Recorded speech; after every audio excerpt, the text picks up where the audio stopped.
Hey guys, we're here to bring you at-home workout number 102. It's the workout of the day for June 23rd, and happy birthday, Kyle K. You'll start your warm-up with a 400-meter run. When you come in, we're doing a Tabata style warm-up where you're going to work for 20 seconds and then rest for 20 seconds, cycling through 4 different movements. So the first thing you're going to do is 20 seconds of reverse lunge. So big lunging step back, tap that back knee if you can, stand on tall. Then 10 seconds of rest, immediately into 20 seconds of push-ups. Okay, I'll say 20 seconds is longer than it sounds, so you don't have to fire through these super fast, it's warm-up pace, but we are going for that full range of motion. Chest touch the deck, drive all the way up at the top. If you cannot do an RX push-up, you can either snake it or drop to your knees. And then you might as well stay down there, because it'll be 10-second rest, and then immediately into 20 seconds of mountain climbers. So he's going to jump one leg and then the other. An important thing is keep that core engaged throughout the mountain climber so you don't end up with a big arch in your back at the bottom. And then the last movement is going to be an odd object push press. So John is looking for his odd object. Ideally the same odd object you're going to use in today's workout. So starting up on your chest, you're going to do a little dip and then pop the hips and push that odd object up overhead. We did not specify a weight for the odd object. We'll talk about that more in the workout of the day. So you're going to do all 4 of those movements sequentially: lunge, push-up, mountain climber, push press, then back up to the top, do it again, and do it one more time. And that gets you ready for the workout of the day. Yeah. The workout of the day is a pretty simple one. It's going to be an AMRAP in 12 minutes of 2 movements.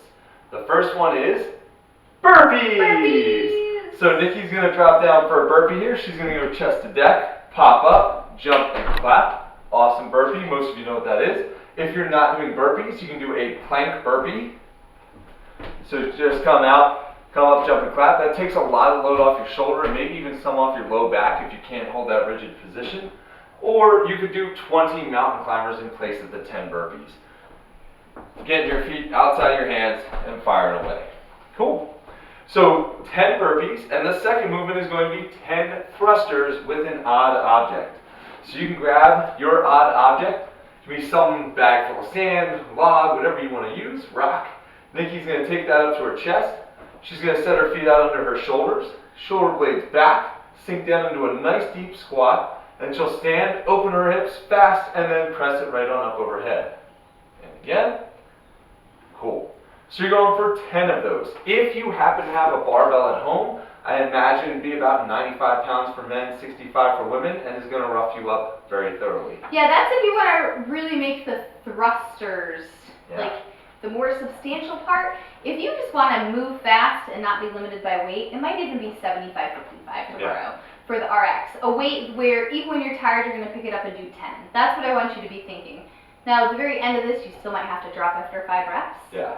But you certainly don't want to drop the first round of 10 thrusters. And that's worth noting. Whatever object you choose, the lighter you go, the more this becomes a burpee workout. Mm-hmm. The heavier you go, the more this becomes a thruster workout. But you get to kind of choose your own adventure in that way in this workout. Right. So like we said, we didn't specify a weight. You know, we want at least 10 pounds. Odd objects are a whole lot harder to thruster than non-odd objects, so I'd be shocked if anyone's doing more than like a 50-60 pound odd object, even our strongest guys. But that means part of your results tomorrow, in addition to posting your overall number of rounds and reps completed, is you need to post what you used for your odd object. If you're so inclined, take a picture and put it on the blog so we can all see it. Yeah. Alright, then you're going to get to our cash out, which is going to be a bunch of ab work. So you're going to do 30, 20, 10 reps of, not for times, this is for slow controlled motion. First up will be bicycles. So Nikki is going to put her hands lightly behind her head. She's not grabbing, just placing her fingers there. Pulls into a hollow position, she comes across. Notice elbow goes to floor while the other elbow goes to knee. And this back leg, the one that's staying out, is locked straight. She's getting that real long, pretty line that she's going for here. Now give me a few more. So the way we're going to count this is 1, 2, 3. So each side together equals 1. So you'll go 30 of those, and then 30 crunches. So Nikki can either have her feet up off the ground and crunch up, kind of that classic crunch, or if you want, you can drop your feet to the floor, depending on what feels good for you. But the big thing here is you can watch her abs flexing as she goes through that motion, trying to really roll her shoulders back on the ground, and then just curl up a bit using her abs.